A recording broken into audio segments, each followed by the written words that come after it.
This is what a healthy leaf looks like. So I've had some people ask me, what is eating my leaves? Well, if you're an organic gardener like I am, you might, around this time, or a little early or a little later, depending on your zone, be seeing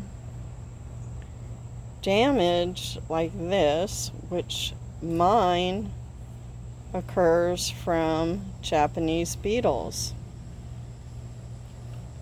So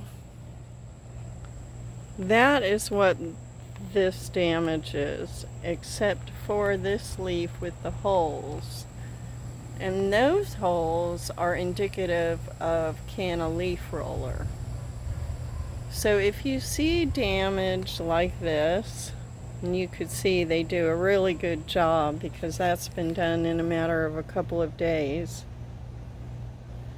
you likely have Japanese beetles. Now, you can try various methods to avoid this. You can try using neem. Some people use BT successfully. I haven't found it to be successful here in my southern garden. And there are other preventatives. They do sell traps for Japanese beetles, and you may want to gather them that way. I have chosen not to. The 2 years that I used Japanese beetle traps,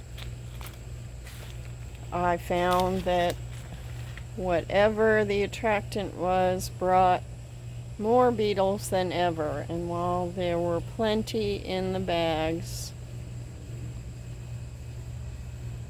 there were plenty in the garden. If I take a minute, we might even find some Japanese beetles feasting now. But it is a little early. Sometimes they will come out around dusk. And they like to feed on the flowers, in particular, I have found, of yellow kingcumbert. So here's more examples of Japanese beetle damage.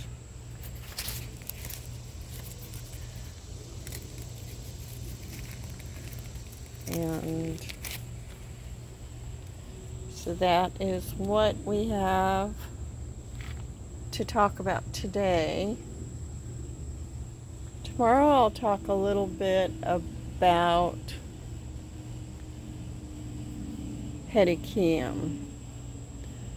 My hedychium are very, very healthy. As you can see, they're just everywhere anymore, and so tomorrow's video will feature them.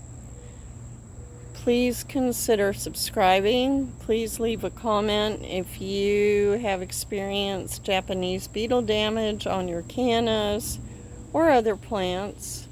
And generally, I would just like to start a dialogue, and thank you for taking the time to view today, and we will see you soon from the garden.